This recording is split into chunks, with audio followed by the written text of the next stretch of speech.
감사합니다. 이제 마지막 성경 공부 시간이 되겠는데요. 오늘 성전 중심의 구속 운동 세 번째 시간, 에스겔 성전과 스룹바벨 성전에 대해서 살펴보도록 하겠습니다. 다 같이 본문 말씀 한 구절 읽고 시작할게요. 스가랴 4장 6절에서 9절 말씀 되겠습니다. 구약 성경 스가랴 4장 6절에서 4절 말씀. 6절에서 9절 말씀. 스가랴 4장 6절에서 9절. 구약 1316페이지입니다. 스가랴 4장 6절에서 9절 말씀 제가 읽겠습니다. 그가 내게 일러 가로되 여호와께서 스룹바벨에게 하신 말씀이 이러하니라.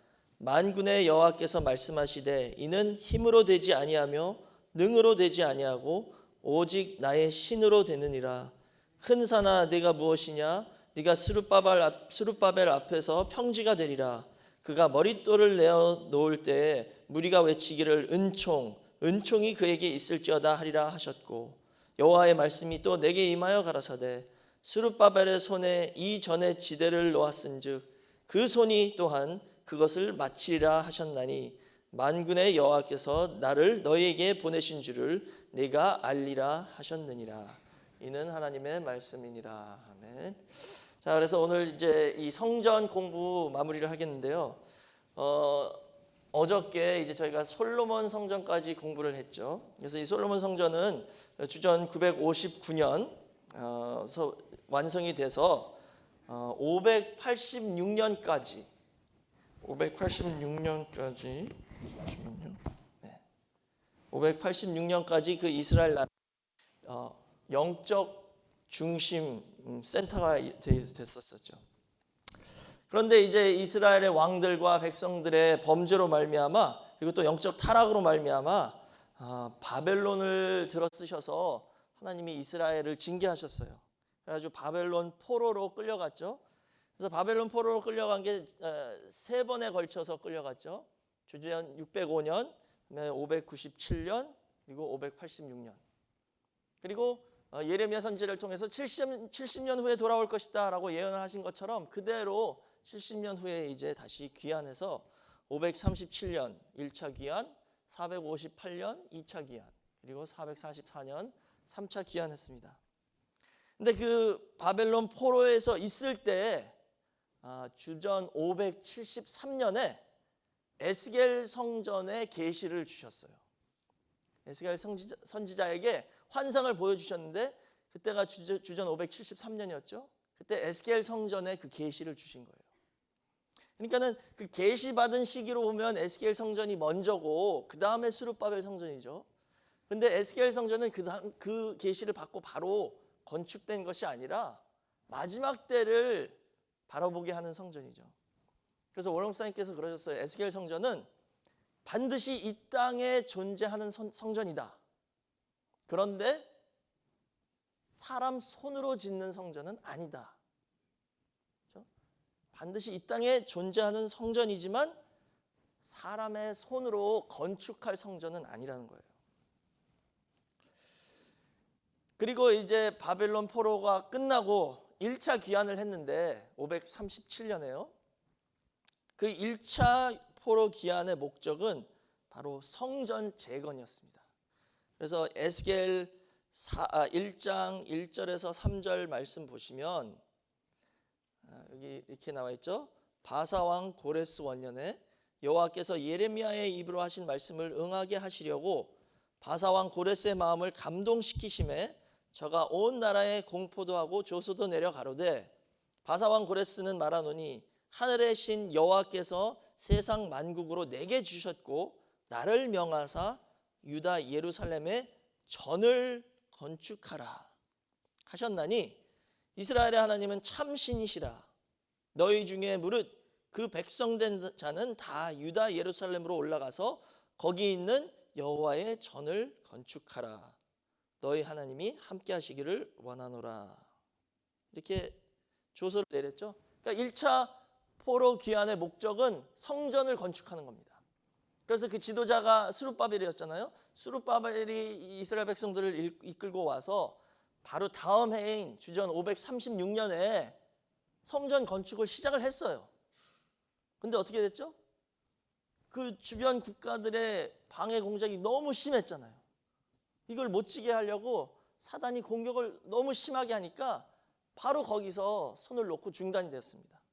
그래가지고 16년 동안 건축을 못 하다가 이제 학개 선지자나 스가랴 선지자의 그 동료와 말씀을 통해서 다시 한번 힘을 입어가지고 기도하는 가운데 주전 520년부터 이 건축을 재개했어요. 그래가지고 4년 만에 주전 516년에 스룹바벨 성전이 완성됐습니다. 그래서 이 스룹바벨 성전, 저희는 스룹바벨 성전이다 이렇게 이름을 붙여서 부르잖아요. 근데 많은 신학자들은 그냥 이 성전을 제2의 성전이다 이렇게 불러요. 왜냐하면 제1 성전은 뭐예요? 솔로몬 성전이었죠. 그 다음에 제2의 성전이 스룹바벨 그리고 헤롯 성전을 그냥 제2의 성전이다 그러는데 저희는 그렇게 부르지 않고 이름을 붙여서 스룹바벨 성전이다라고 부르고 있습니다. 근데 이 스룹바벨 성전은 진짜 이제 주전 516년부터 완성이 돼서 이스라엘 백성들의 성전으로서 존재했는데 이 성전이 이제 헤롯이 왕이 된 다음에 헤롯 성전으로 불리기 시작해요. 같은 성전입니다. 같은 성전인데 헤롯이 왕이 돼서 그 성전을 막 개축하는 거예요. 거기다 막 더 확장시키고 뭐 더 붙이고 리모델링을 해가지고 막 화려하게 만들었어요. 왜냐하면 이 헤롯이 에돔 사람이거든요. 원래 유대인이 아니니까 그 유대인들의 마음을 사려고 그들이 제일 좋아하는 성전에다가 막 돈을 투자해서 화려하게 만든 거예요. 그 건축이 언제부터 시작됐냐면 약 주전 20년부터 시작돼가지고 46년이 지났는데도 완성이 안 됐어요. 그렇죠? 그래서 주전 20년에서 46년이 지나면 주후 26년이죠.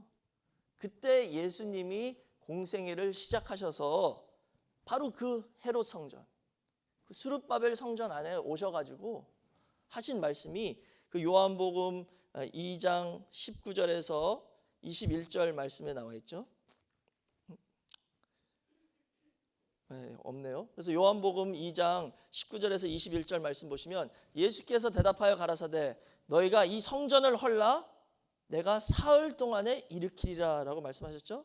그러니까 유대인들이 가로되 이 성전은 46년 동안의 지었건을 그랬죠. 지금 46년 건축이 됐대요.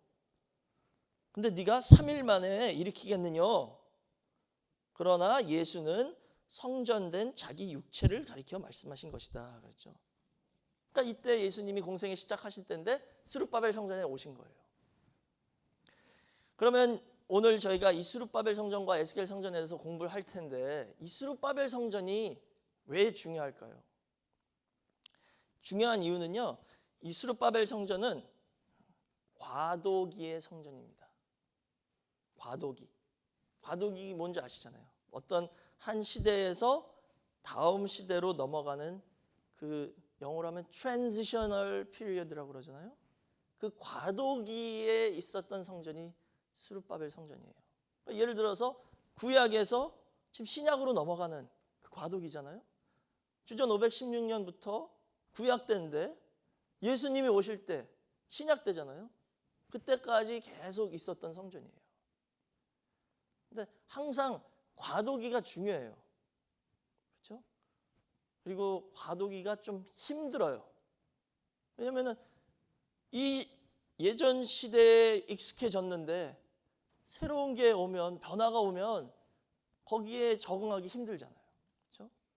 아이들도 자랄 때 과도기가 있잖아요. 예를 들어서 뭐 사춘기 애에서 이제 어른으로 되는 과정에서 막 그렇죠? 그런 것처럼 신앙생활도 이 과도기가 참 중요합니다. 그래서 교회도 저희 교회도 우리 LA 늘 푸른 동산 교회, 뉴욕 교회, 전 세계 우리 지교회들도 다 제 느낌에는 이게 과도기가 아닌가 지금이. 그래서 이 스룹바벨 성전이 저희가 잘 알아야 되고 중요한 성전이죠. 헤롯 왕이 주전 37년에 왕이 됐거든요. 그러니까는 516년부터 37년까지는 스룹바벨 성전이라는 이름, 그다음에 37년 헤롯이 왕이 됐으니까 아마도 그때부터 헤롯 성전이라고 불렀겠죠. 그래서 주전 37년부터 언제까지? 주후 70년까지 존재했어요. 엄청 오랜 기간 서 있었던 성전이죠. 주후 70년에 로마로 인해서 성전이 완전히 파괴됐습니다. 근데 그 사이에 주후 26년에 예수님이 오셨던 거예요. 스룹바벨 성전에. 예수님이 여러 차례 성전을 방문하셨죠. 이 스룹바벨 성전은 솔로몬 성전 터 위에 그대로 건축되었습니다. 같은 터예요. 같은 장소. 그래서 어제 저희가 공부했죠. 모리아 한산, 아브라함이 이삭을 바친 곳, 다윗이 회개한 오르난의 타작마당에 이 스룹바벨 성전이 건축됐는데 크기는 아마도 솔로몬 성전과 비슷했거나 높이는 더 높았을 것 같아요. 성경을 보면 60규빗이다. 아마도 솔로몬 성전보다 좀 높았겠죠. 그러나 그 화려함에 있어서는 비교가 안 됐을 것입니다. 그래서 학개서 2장 3절 말씀 보시면 너희 중에 남아있는 자 곧 이전 영광을 본 자가 누구냐? 이제 이것이 너에게 보이느냐? 이것이 너희 눈에 보잘것이 없지 아니하냐 그러셨어요. 이 스룹바벨 성전을 보고 이전에 솔로몬 성전을 본 사람들은 비교가 안 된다는 거예요. 솔로몬 성전은 진짜 화려하고 막 금도 있고 그런데 크기는 컸지만 비교가 안 된다는 것이죠. 그럼 하나님께서는 왜 이렇게 스룹바벨 성전을 보잘것없는 성전으로 만드셨을까요? 아마도 그 답은 점점 이스라엘의 신앙을 더 성숙화시키기 위해서 훈련을 하시는 과정에서 이제는 눈에 보이는 것에 치중하지 말라라는 이 교훈을 주시는 겁니다. 눈에 보이는 건물, 눈에 보이는 것에 더 치중하지 말라는 거예요. 그래서 이 성전이 건축됐을 때요, 대성통곡을 했대요. 노인들은, 솔로몬 성전을 본 노인들은 이 성전을 보고 막 눈물을 흘렸다는 거예요. 너무 초라하니까. 근데 하나님께서는 학개선지자를 통해서 나중 영광이 이전의 영광보다 더 크리라. 그게 뭐냐면요, 나중에 예수 그리스도가 이 성전에 오실 것이다 라는 것을 말씀하는 겁니다. 우리 눈으로 볼 때는 예수님 뭐 누군데? 목수의 아들이잖아요. 그 한 사람이 왔다고 뭐 영광이 대단합니까? 유명한 사람도 아니고 뭐 왕도 아닌데. 하나님께서는 그 나중 영광이 훨씬 더 크다는 겁니다. 그래서 저희가 이 스룹바벨 성전을 통해서 얻어야 할 교훈은 보이는 것에 치중하지 말아야 된다는 겁니다. 신앙생활에 아주 중요한 교훈이에요. 고린도후서 4장 18절 말씀 보시면 우리의 돌아보는 것은 보이는 것이 아니요 보이지 않는 것이니 보이는 것은 잠깐이요 보이지 않는 것은 영원함이니라 라고 말씀하셨어요. 그렇죠? 보이는 것은 잠깐이고 보이지 않는 것이 영원하대요. 그러니까 성도는 보이는 것보다 보이지 않는 것에 더 집중해야 된다는 것이죠. 그럼 이 스룹바벨 성전은 어떤 성전이냐? 첫 번째는요, 스룹바벨 성전은 언약궤가 없는 성전입니다. 언약궤가 없는 성전이에요. 언약궤가 뭔지 다 아시잖아요. 지성소. 그러니까는 그 거룩의 단계가 있죠. 성전 안에 들어가면 뜰, 그 다음에 성소, 조금 더 거룩하죠. 그 다음에 지성소, 가장 거룩한 곳에 하나님이 임재하신다는 그곳, 하나님께서 만나주시겠다는 그 언약궤 위에서 만나주시겠다 그러셨잖아요.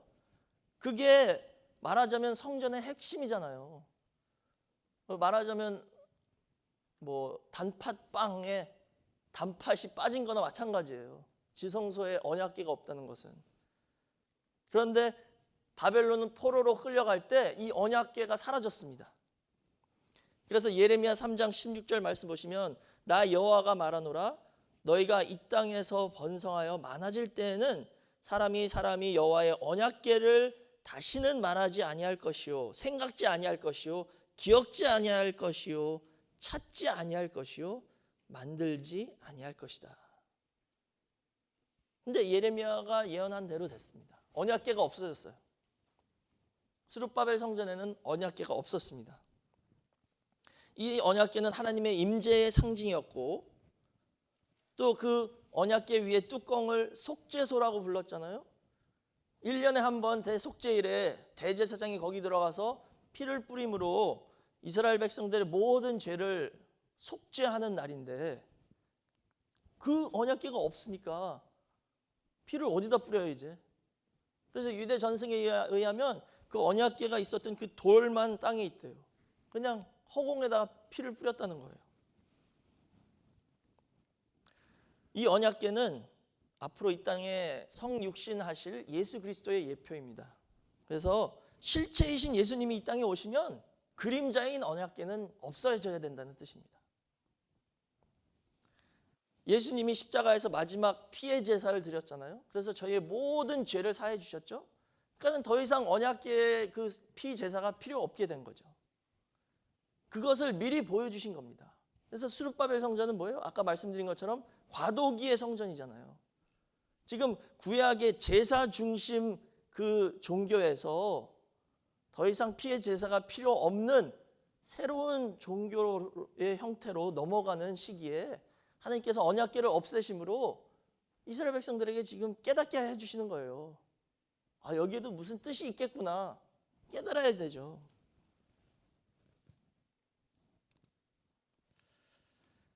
그런데 어저께 말씀드렸죠. 지성소의 언약궤 옆에 뭐가 있었죠? 율법서가 있었어요.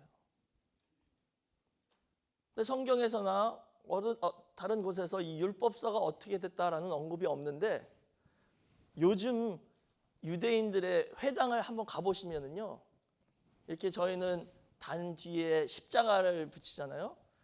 그분들은 거기에 아론이라는 게 있어요. 히브리어로 아론. 아론이 뭐냐? 궤라는 뜻입니다. 언약궤. 그럼 그 안에 이 옷장 같이 생겼어요. 이렇게 탁 열면 거기 뭐 있는지 아세요? 율법서 두루마리가 있어요.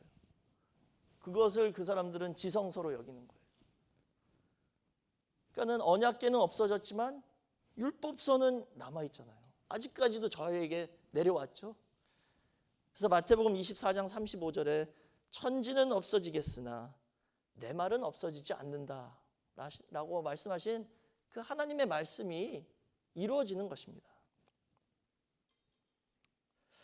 그다음에 큰 두 번째로 이 에스겔 성전은 언약궤만이 아니라 여러 개가 없었어요. 그래서 에스겔 성전에 없었던 성물에 대해서 한번 살펴보겠습니다. 에스겔 성전에 5가지 성물이 없어졌대요. 첫 번째는 뭐냐? 휘장이 없습니다. 에스겔 성전에는. 휘장은 성소와 지성소를 나누는, 분리시키는 커튼이잖아요. 커튼. 거기다가 그룹을 수놓게 해서 그것이 진짜 에덴 동산으로 돌아가는 길이다 상징적으로 이렇게 딱 나타나게 하셨죠. 그 휘장이 없었습니다. 두 번째는 분향단과 거기서 피우는 향이 없었어요. 세 번째는 떡상은 있었는데 그 위에 진설병, 떡은 없었어요. 그리고 네 번째, 금 등대가 없었습니다. 에스겔 성전에는. 그리고 마지막 5번째는 역시 언약궤도 없었어요. 이 5가지가 에스겔 성전에는 없었다는 거예요. 첫 번째가 뭐죠? 휘장. 네. 다 같이 한번. 첫 번째는 휘장. 죄송합니다. 너무 휘장. 두 번째는 뭐예요? 분향단과 향. 세 번째는 진설병. 네 번째는 금등대. 5번째는 언약궤. 네. 아유, 건방지게 와서 막 시킨다고 그러시겠다. 이 5가지가 없었어요. 에스겔 성전에는. 자, 그럼 이 5가지가 무엇을 의미하는지 살펴보면 다 예수님을 예표하는 겁니다. 결국은. 그래서 마태복음 27장 51절 보시면 이에 성소 휘장이 위로부터 아래까지 찢어져 둘이 되고 땅이 진동하며 바위가 터지고 그랬죠. 이게 언제예요? 예수님이 십자가에서 운명하셨을 때 지성소에 있는 휘장이 딱 둘로 나눠졌습니다. 찢어졌어요. 그러니까는 휘장이 없는 성전이란 뜻은 뭘 말하냐면요, 예수 그리스도의 십자가 사건 이후의 성전이란 뜻이에요. 이해되시죠? 왜냐하면 예수님이 십자가에서 돌아가실 때 휘장이 찢어졌으니까 에스겔 성전은 예수님 전에 계시를 보여주셨지만 실제로는 이 성전은 예수님 십자가 사건 이후에 있을 성전이라는 것을 말씀하고 있는 거죠. 그래서 히브리서 10장 20절 말씀 보시면 그 길은 우리를 위하여 휘장 가운데로 열어놓으신 새롭고 산 길이요 휘장은 곧 저의 육체니라. 휘장은 뭐래요? 예수님의 몸이래요. 예수님은 십자가에서 당신의 몸을 찢으셨어요. 그래서 우리를 위해서 피를 흘리시고 그 몸을 찢고 돌아가심으로 지성소로 가는 길을 활짝 열어놓으셨다는 뜻입니다. 근데 그 길이 어디를 통해서? 예수님의 찢어진 몸을 통과해서 들어가야 된다는 거예요. 예를 들자면 이 몸을 왜 찢어요? 아니면 예를 들자면 휘장이 이렇게 딱 있잖아요. 그럼 항상 애들은 궁금했을 것 같아. 저 뒤에 뭐가 있을까? 아마 짓궂은 애들은 몰래 제사장이 안 볼 때 들어갈 수도 있어요. 그렇죠? 그게 있으면 항상 궁금하잖아. 예수님도 육신 가운데 이 땅에 계셨을 때요, 사람들이 항상 의문점을 갖고 있는 거예요. 저 사람이 누굴까? 선지자냐? 사입이냐? 진짜 메시아냐? 하나님의 아들이야? 계속 궁금하죠. 근데 십자가에서 돌아가심으로 확실하게 이제 나눠지죠. 아, 죽었어. 그러니까 아무것도 아니야. 사람이었네. 이렇게 생각하는 사람들도 있고, 반대로 아, 진짜 하나님의 아들이었구나. 그리고 로마 병정은 그 십자가 밑에 있던 사람은 그렇게 고백을 했잖아요. 예수님의 몸을 찢으면 그 속 내용, 그 핵심 내용을 알 수 있게 되죠. 지성소의 휘장을 찢어보면, 나눠보면 그 안에 뭐가 있는지. 근데 언약궤는 없었어요, 거기. 만약에 뭐가 있었다면 율법서 하나 남았겠죠. 그럼 예수님의 그 핵심 정체는 무엇입니까? 말씀이시죠, 말씀. 요한복음 1장 1절에 말씀이 하나님이시다 그랬잖아요. 그다음에 1장 14절에 그 말씀이 육신이 되어 우리 가운데 거하시매. 독생자의 영광을 가지고 오신 주님이잖아요. 그러니까는 이 육체를 벗으셔야지 그 본 핵심의 내용을 우리가 알게 되는 거예요. 보니까 그분은 말씀 자체이시다. 그리고 그 말씀이 하나님이시다. 재림 때도 마찬가지죠. 요한계시록 19장 11절에 재림하신 주님이 오셨는데 그분의 이름은 뭐예요? 하나님의 말씀이다 라고 그랬죠.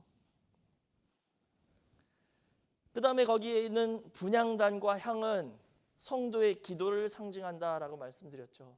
이 분향단과 향이 없어졌다는 것은 그 에스겔 성전이 세워질 그 시대는, 그 마지막 때는 어떤 때예요? 기도가 필요 없는 때입니다. 왜? 아담이 타락 전에 에덴 동산에서 하나님과 얼굴을 맞대고 보면서 일문일답 했었던 것처럼 그런 새 예루살렘의 시대가 온다는 거죠. 얼마나 좋아요. 기도할 필요 없이 직접 여쭤보면 답이 바로 온다는 것입니다.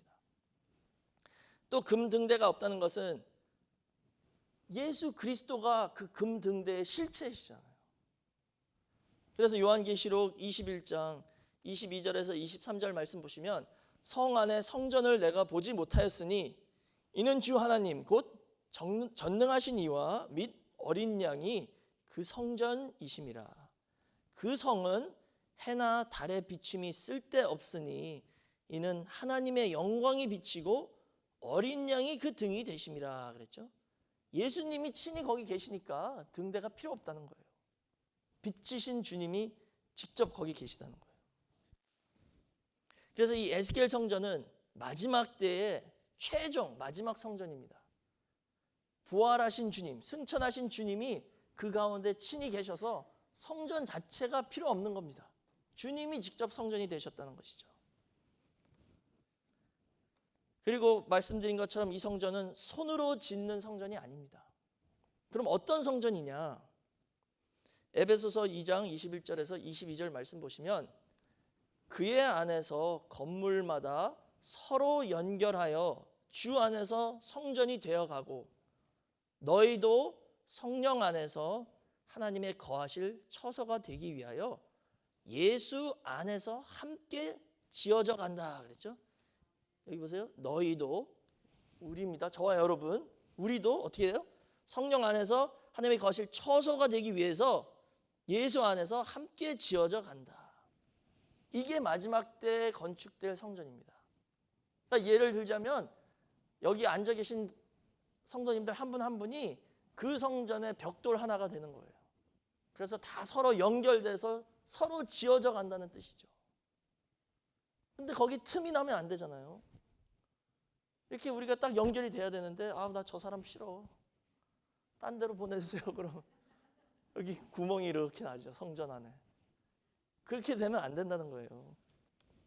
이게 마지막 때 건축될 성전은 믿는 성도를 통해서 건축될 성전입니다. 그래서 저희가 지금까지 배운 이 모든 건축물의 성전은 다 그림자입니다. 그림자. 히브리서 8장 5절에 저희가 섬기는 것은 하늘에 있는 것의 모형과 그림자라. 모세가 장막을 지려 할 때에 지시하심을 얻음과 같으니 가라사대 삼가 모든 것을 산에서 내게 보이던 본을 쫓아 지으라 그러셨죠. 장막 성전부터 솔로몬 성전, 스룹바벨 성전 이 모든 것은 다 그림자래요. 그 그림자는 실체에 대한 그 모형을 보여주는 거죠. 실체는 뭐예요? 예수 그리스도를 영접한 성도가 개인이 성전도 되지만 마지막 때는 그 개개인 성전만이 아니라 그분들이 다 연결돼서 큰 하나의 우주적 성전을 이루신다는 거예요. 그게 에스겔 성전이죠. 그래서 실체가 오면 반드시 그림자는 없어져야 합니다. 그러니까는 하나님께서 아담이 타락한 이후에 사람들이 이 인간들이 타락한 인간이 너무 안 믿어요. 그렇죠? 못 믿어. 그러니까는 어떻게 믿게 하셨어요? 보이는 걸 보여주셨어. 저희도 애들 유치원 가면 막 보이는 거 가지고 인형극하고 선생님이 이렇게 하잖아요. 그러니까 구약에서는 그런 보이는 것으로 믿게 도와주신 거예요. 건축도 성전도 건축하고 뭐 언약궤도 만들고 그래서 그런 걸 통해서 믿게 해주신 거죠. 그래서 이제 조금씩 믿게 됐어. 그런데 진짜 유치원 때 한 것처럼 계속 인형극만 할 수 없잖아요. 더 깊은 걸 배우려면 이제 보이는 게 없어져야 돼요. 그 보이는 거 계속 붙잡고 있으면은 조금 믿었는데 이제 계속 그렇게 가면 이게 잘못된 신앙이 되거든요. 그러니까 이제 보이는 걸 하나씩 없애버리셨어. 언약궤도 없애시고 휘장도 없애시고 금등대 뭐 떡 하나씩 없애시는 거죠. 그래서 궁극적으로는 보지 않고도 믿을 수 있는 성숙한 성도로 만들어주시는 과정입니다. 근데 그 중간, 지금 이렇게 말씀드릴 때는 쉽잖아요. 근데 중간중간에 이렇게 하나씩 없어지면요. 그 이스라엘 백성들한테는 그게 큰 지진이에요, 지진. 영적 지진입니다. 막 흔들려, 이렇게. 사람은 보이는 것에 너무 의지하니까. 그래서 아까 말씀드린 대로 오늘 이 공부의 핵심은 뭐예요? 보이는 것에 치중하지 말자. 그래서 예수님도 요한복음 20장 29절에 예수께서 가라사대 고로 믿느냐 보지 못하고 믿는 자들은 복되도다라고 말씀하셨죠. 보지 못하고 믿는 사람이 더 큰 믿음이라는 뜻입니다. 그래서 보이는 것에 치중하면 어떻게 되냐? 아담같이 타락을 해요.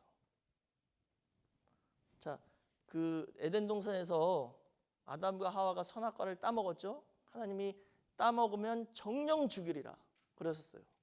따먹는 그날에 정령 죽으리라 그러셨어요.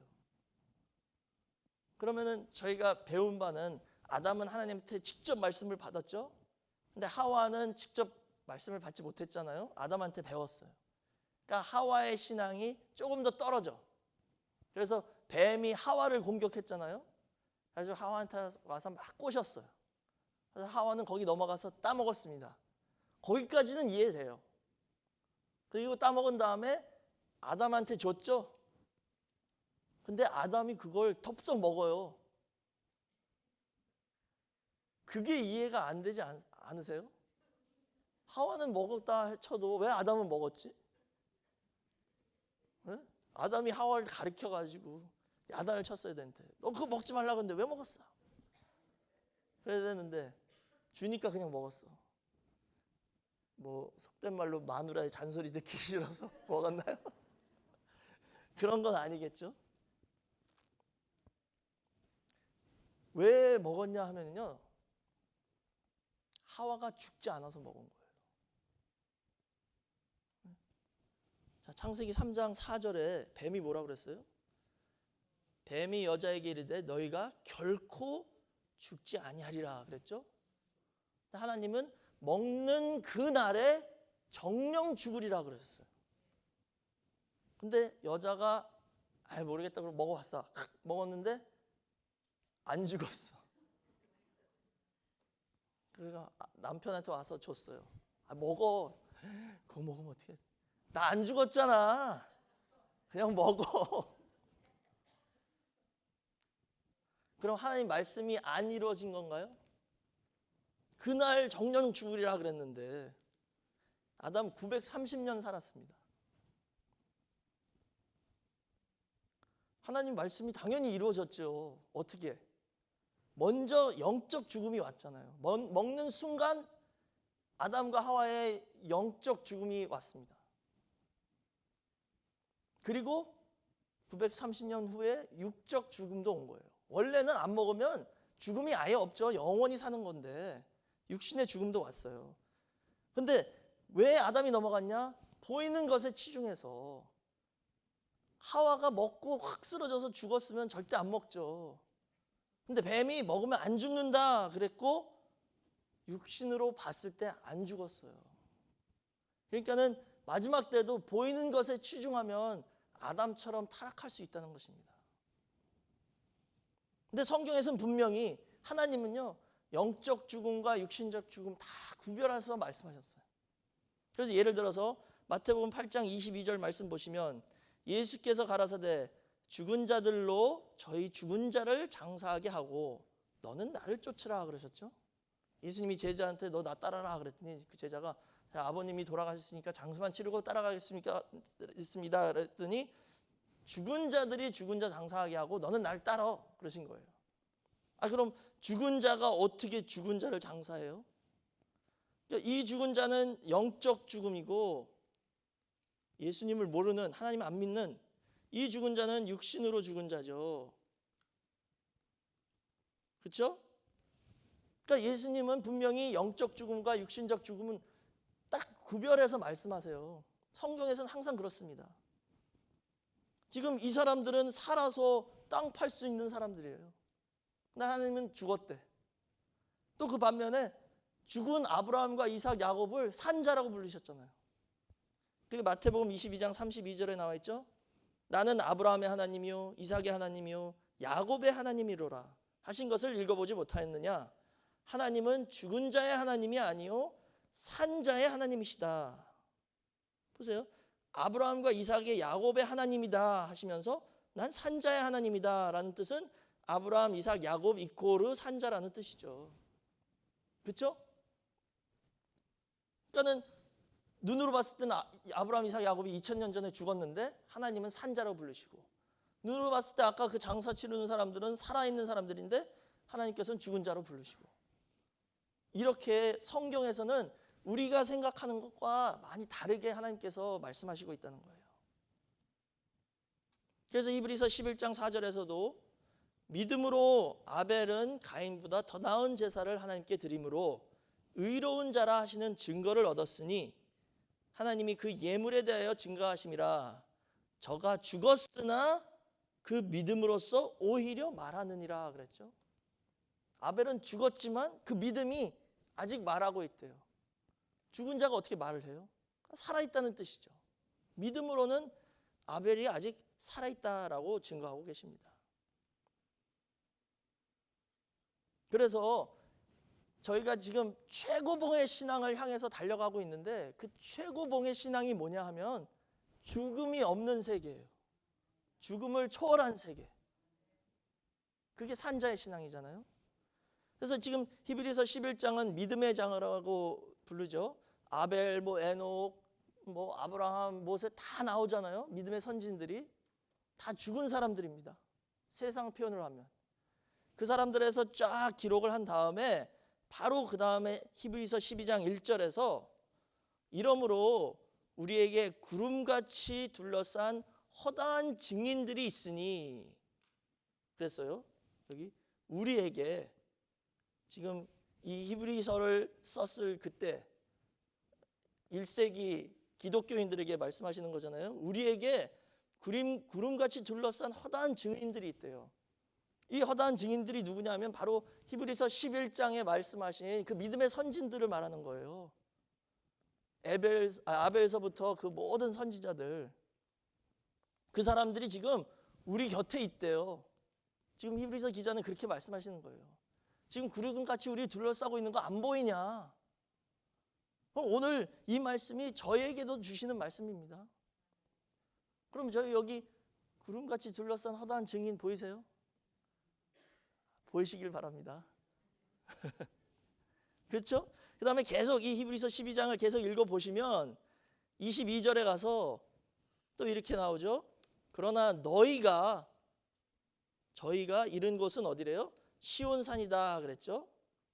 지금 여기 산 아닌데 시온산에 왔다 그러셨어요. 그 시온산인데 거기 어디예요? 살아계신 하나님의 도성이고 하늘의 예루살렘이고 천만천사와 하늘에 기록한 장자들의 총회와 교회이고 만민의 심판자이신 하나님과 또 및 온전케 된 의인의 영들이 있는 곳이래요. 그리고 새 언약의 중보이신 예수와 및 아벨의 피보다 더 낫게 말하는 뿌린 피니라. 지금 저희가 도착한 이곳이 시온산이고 온전케 된 의인들의 영들이 함께 있는, 아까 말씀드린 허다한 구름같이 둘러싼 증인들이 있는 곳이라는 거예요. 이거를 세상 사람들한테 이걸 말하면 어떻게 생각하겠어요? 너 미쳤구나 그러겠죠. 근데 성경에서는 이거를 이렇게 증거를 하고 있는 겁니다. 지금 이 히브리 기자는 이게 실제인 것처럼 믿음으로 기록을 하고 있는 거예요. 그러니까 이것을 믿으시면 우리가 그런 시온산에 이미 도착했은 줄 믿습니다. 그리고 그곳이 바로 최고봉의 신앙의 경지라는 거예요. 그리고 거기에 에스겔 성전을 건축하시겠다라고 말씀하셨어요. 그 시온산이 어떤 산이냐?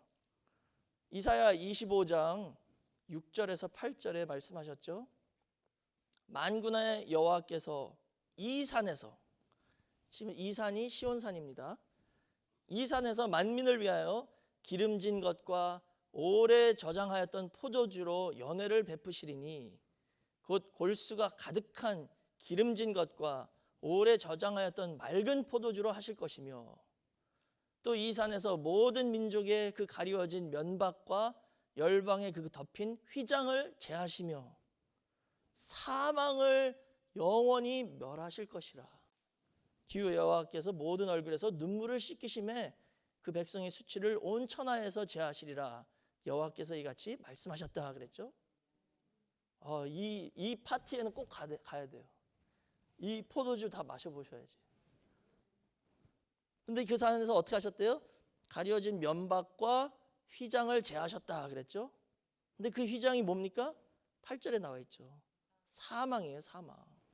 사망으로 이렇게 탁 덮고 있어서 안 보이니까 죽으면 막 슬퍼. 어디 갔는지 모르겠어요. 근데 그 휘장을 제하여 버리시면 사망이 없어진다는 거예요. 그럼 아까 히브리 기자처럼 믿음의 눈으로 보면 여기 다 계시네. 우리 믿음의 선진들. 우리와 함께 하시네. 그 경지에 이르는 게 바로 시온산이라는 거예요. 거기가. 이 산. 그것을 이사야 2장 2절에서 3절 말씀에 최고의 높은 산이다 그랬잖아요. 거기서 그 최고의 높은 말씀이 나온다 그랬어요. 그것도 시온산이에요. 그리고 에스겔 40장 2절에서는 에스겔 성전을 지은 그 장소가 지극히 높은 산이다. 같은 곳이죠. 이사야 2장에 말씀이 나오는 시온산, 세상에서 최고 높은 산이라고 그랬죠. 에스겔 성전이 지어진 지극히 높은 산, 같은 산입니다. 또 이사야 25장에서 나온 사망을 멸하신 산, 또 시온산이에요. 그리고 아까 히브리서 12장 22절에서도 우리가 그 허다한 구름 같은 증인들이 있는 곳도 또 시온산이라고 그랬죠. 또 계시록 14장 가면 14만 4천이 서 있는 산도 또 시온산이에요. 이것을 육신적으로 생각하면 우리 이스라엘로 가서 시온산으로 이사 가야겠네, 이렇게 생각하시면 안 된다는 거예요. 이 시온산은 가장 높은 산이고 최고봉의 신앙의 경지를 말씀한다는 것이죠. 그런 경지에 이른 성도들을 연합해서 만든 성전이 바로 에스겔 성전이다라고 말씀하시는 겁니다. 그리고 오늘날 그런 성도들이 우리 늘푸른 동산교회와 또 우리 뉴욕 늘푸른 교회와 전 세계 말씀의 지교회에 다 계신 줄 믿습니다. 거기에 우리가 도달해야 되는 거예요. 근데 그 경지까지 가려면 놓을 것을 놔야 됩니다. 그래서 하나님이 계속 지진을 일으키시는 거예요. 그래서 없어질 것은 없어지게 하려고. 지진이 일어나니까 언약궤 하나 없어지고 또 휘장이 없어지고 보이는 것이 하나씩 하나씩 없어지죠. 그래서 히브리서 12장 26절에서 27절 말씀 보시면 그때는 그 소리가 땅을 진동하였거니와, 여기 그때는 시내산에 있을 때, 구약의 시내산이요. 그때는 그 소리가 땅을 진동하였거니와 이제는 약속하여 가라사대 내가 또 한 번 땅만 아니라 하늘도 진동하리라 하셨느니라. 이 또 한 번이라 하심은 진동치 아니하는 것을 영존케 하기 위하여, 그렇죠? 흔들리지 않은 것을 발견하게 하기 위해서 진동할 것들을, 곧 만든 것들의 변동된 것을 나타내심이라. 지진을 막 흔들어 대는 이유가 뭐예요? 흔들리지 않는 게 뭔지 알게 해주기 위해서 계속 흔드신다는 거예요. 그러면 하나씩 하나씩 다 쓰러지고 없어지죠. 그럼 마지막에 남는 것만 붙잡으면 된다는 것이죠. 근데 그게 뭐냐? 바로 하나님의 말씀이라는 겁니다. 보이는 건 다 없어져도 말씀만 붙잡으면 된다는 것이죠. 그래서 마태복음 24장 35절에 천지는 없어지겠으나 내 말은 없어지지 아니하리라 그랬죠. 이미 답을 주셨습니다. 다 쓰러지고 없어지고 사라져도 하나님의 말씀만 영원하다는 것이죠. 그래서 저희는 이제 보이는 대로 판단하는 게 아니라 말씀만 붙잡고 말씀이 말씀하신 대로 믿고 따라가면 되는 거예요. 그래서 고린도후서 5장 7절에 이는 우리가 믿음으로 행하고 보는 것으로 하지 아니함이로라. 분명하죠. 보이는 대로 살지 말라는 거예요. 그럼 아담같이 타락합니다. 믿음으로 말씀을 붙잡고 행하는 성도만 끝까지 남아서 그 최고봉의 산인 시온산에 올라서 사망이 없어지고 그 모든 면박과 휘장이 없어지는 그 세계에 다 도달해서 진짜 아벨부터 모든 믿음의 선진을 만나 하나님 아버지와 영원히 그 안식 세계를 누리는 우리 늘푸른 동산교회 모든 성도가 되시길 주의 이름으로 축원하겠습니다. 자, 기도하겠습니다. 아버지 하나님 감사합니다. 이렇게 금요일부터 창립 43주년 기념 행사를 허락해 주시고 세미나를 통해서 구속사의 말씀을 배울 수 있게 허락해 주심을 감사드립니다. 오늘 주신 말씀처럼 이제는 보이는 것에 치중하지 않고 믿음으로 행하는 우리 늘푸른 교회 모든 성도가 될 수 있도록 역사하여 주시옵소서. 세상 것과 보이는 것을 붙잡는 것이 아니라 영원한 하나님의 말씀만 붙잡고 살아계신 하나님 아버지만을 바라보면서 끝까지 믿음을 지키고 나갈 수 있도록 인도하여 주시옵소서. 그래서 저희 모두가 다 그 최고봉의 산인 시온산에 도착해서 저희가 에스겔 성전에 그 건축하는 데 동참할 수 있게 허락하여 주시고 거기서 우리 아버지와 함께 영원히 거하는 축복이 있게 허락하여 주시옵소서.